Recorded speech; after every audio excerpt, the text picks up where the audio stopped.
Olá, estamos começando mais uma edição especial de Diálogos URGS, a Universidade em Pauta. Mais uma vez, nós todos em casa, na nossa quarentena e realizando a gravação deste programa por webconferência.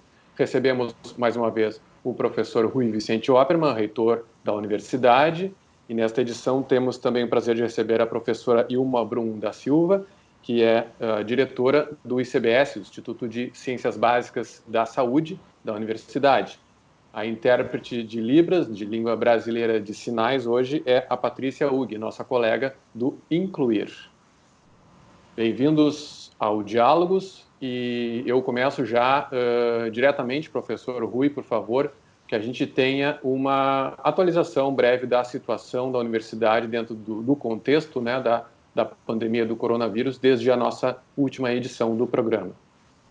Pois então, nós acabamos fazendo essa decisão de levar a suspensão das aulas até o dia 30 de abril, e ao longo dessa semana foram se definindo uma série de atividades nas quais a universidade está envolvida com relação ao enfrentamento do coronavírus, ao enfrentamento da Covid-19, né? E, principalmente, eu gostaria de lembrar assim, algumas parcerias importantes que a gente está consolidando nesse momento. Seja no plano estratégico com o governo do Estado, com o governo municipal, seja no plano assistencial com o nosso hospital de clínicas, muito importante a parceria, e seja no plano também de desenvolvimento de projetos que busquem, né, oferecer equipamentos, material, enfim, exames que são importantes para esse enfrentamento. Nós temos aí hoje, estamos recebendo as máscaras que foram produzidas por uma firma chamada Taurus, né, que em vez de produzir revólver está produzindo máscaras, né, e que fez isso com parceria da Escola de Engenharia. Eu acho que esse é um belo exemplo de uma interação acadêmica entre a universidade e uma instituição privada. Estamos também trabalhando, né, com a questão das máscaras, dos protetores. Temos, muito importante também, a produção do álcool gel. Com o álcool gel, nós estamos em tratativas para buscar os recipientes, porque nós produzimos o gel, mas nos faltam os recipientes para a distribuição desse gel quando do retorno às aulas. Muito importante, vamos estocar o gel, mas nós temos que fazer com que ele chegue à nossa comunidade quando do retorno às atividades presenciais.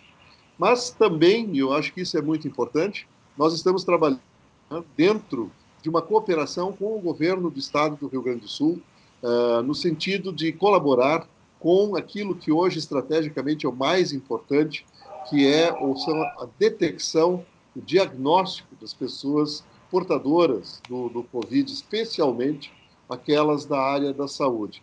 Esse é um trabalho que nós viemos construindo ao longo do tempo.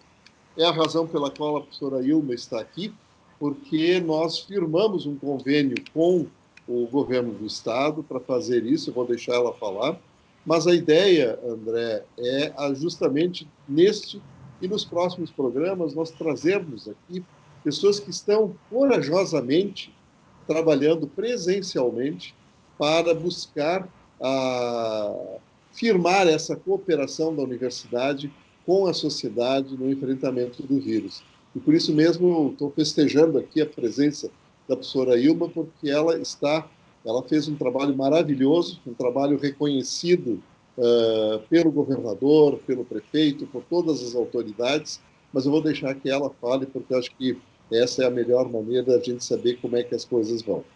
Professora Ilma, diretora do Instituto de Ciências Básicas da Saúde, por favor. Bom, boa tarde, André. Boa tarde, professor Rui, a Patrícia. É um prazer estar aqui contando para vocês um pouco das nossas iniciativas nesse período tão difícil para todos nós. Nós estamos aqui no ICBS há 3 semanas organizando uma força-tarefa para que nós consigamos auxiliar o governo do estado na realização dos testes para o Covid-19. Esse processo todo ele envolveu várias etapas, iniciando com o levantamento interno de equipamentos que nós tínhamos disponível, dos laboratórios de pesquisas dos professores aqui do Instituto e também um levantamento de voluntários, se nós teríamos como ter uma equipe e a infraestrutura necessária.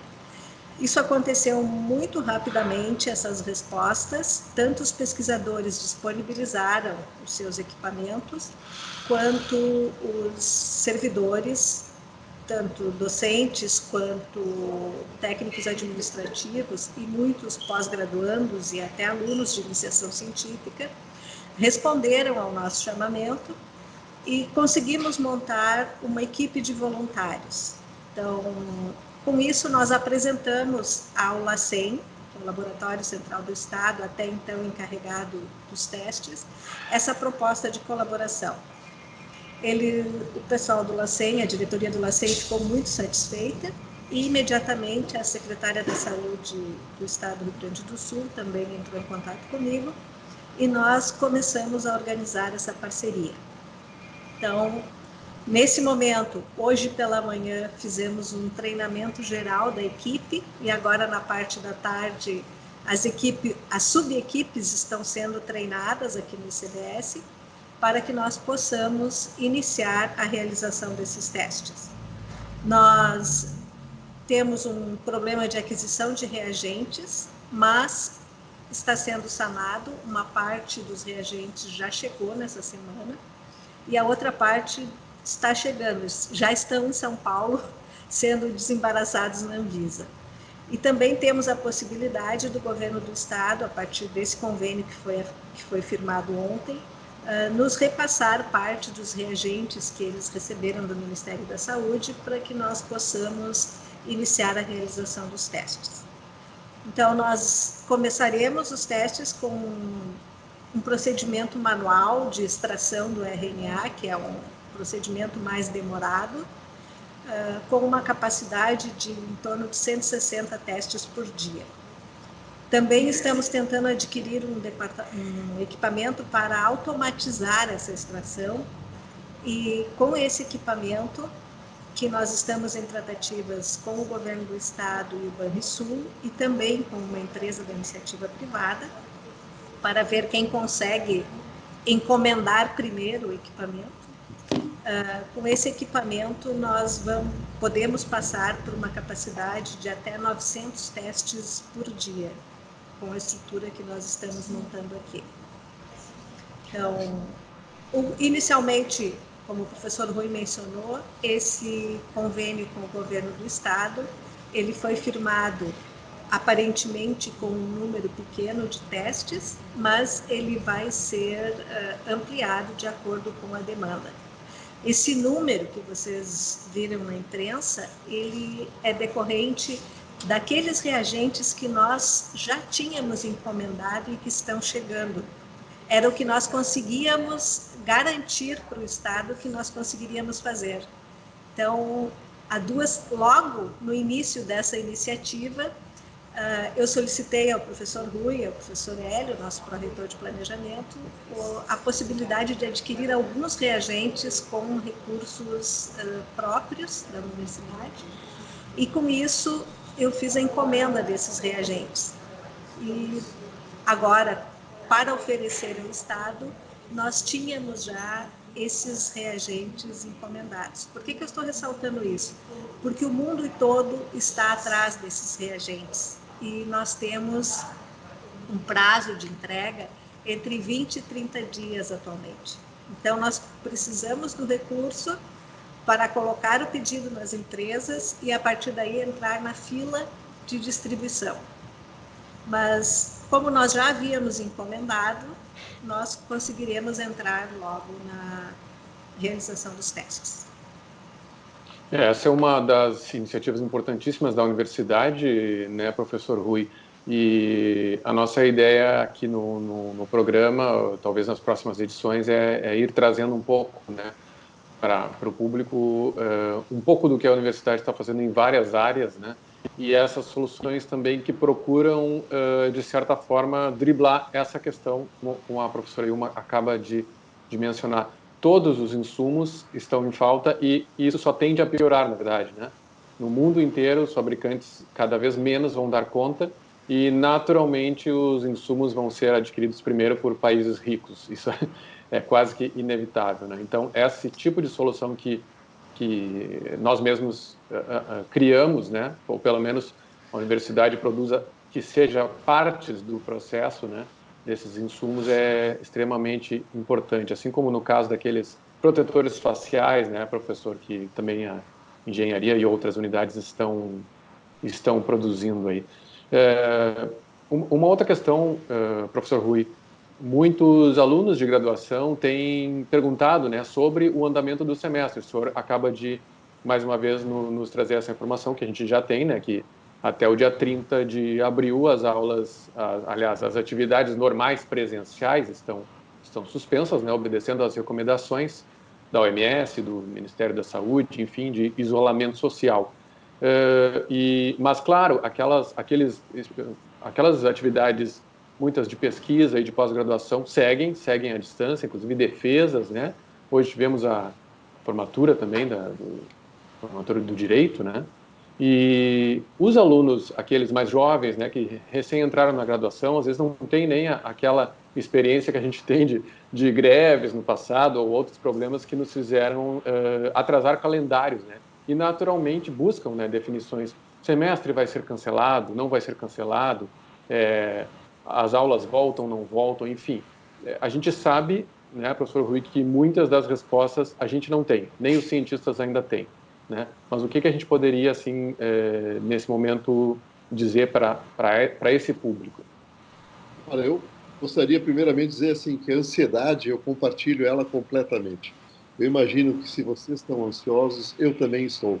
Eu passo da manhã à noite acompanhando vários grupos de discussão, sejam locais, sejam nacionais, sejam internacionais, no debate sobre essa questão do afastamento social, do distanciamento social, que é realmente, vamos dizer assim, ainda a melhor estratégia que nós temos para o enfrentamento da distribuição do vírus na nossa comunidade. E gostaria de tranquilizar a todos, nós estamos acompanhando o que há de melhor sob o ponto de vista acadêmico, sob o ponto de vista científico, e também a questão política por trás dessas decisões que nós estamos tomando. Portanto, quando nós fizemos a prorrogação até o dia 30 de abril, nós estávamos amparados exatamente por todo um conjunto de evidências científicas, políticas e sociais que nos garantem que essa é, nesse momento, a melhor maneira de nós colaborarmos com essa situação. O que vai acontecer depois do dia 30 de abril é uma grande incógnita para todos nós. Não? O que eu posso dizer é que suspender o semestre significa perdermos um semestre na vida de cada um de nós, está fora do nosso horizonte nesse momento. Seria uma atitude extremamente radical, que traria grandes prejuízos a todos, não só os que estão entrando, mas também os que estão saindo, que perderiam um semestre da sua vida, que não poderiam se graduar, perderíamos em termos de recursos orçamentários, enfim, essa seria uma decisão extremamente trágica para a universidade e que eu não considero que haja condições objetivas para que a gente tenha que tomá-la. Exatamente por quê? Porque a suspensão do calendário, que é o que nós estamos fazendo, o calendário escolar, tem sido suficiente para atender essas demandas científicas e políticas, tá? E sociais de contenção da distribuição do vírus. Então, nós vamos continuar com essa política, estamos examinando todos os dias como que isso vai acontecer, e para aqueles jovens que não têm a história, né, da universidade, no passado recente, né, e presente, é de que nós já passamos por períodos de greves, onde ficamos até 3 meses, ou até um pouco mais que 3 meses, com as atividades suspensas. E continuamos, fizemos uma recuperação. O primeiro semestre se estende para o segundo semestre, e aí vai até a gente zerar novamente o calendário escolar de acordo com o nosso período de calendário anual normal.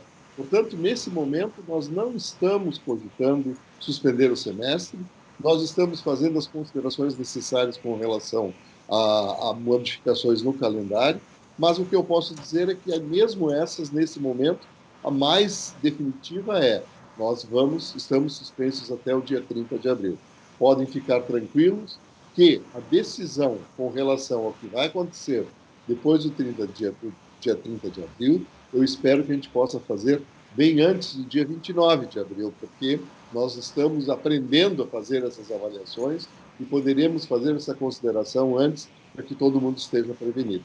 Mas o mais importante, fiquem em casa, cuidem-se, cuidem da sua família. O vírus, ele é microscópico, a gente não vê, mas a ameaça dele é gigantesca e a gente vê.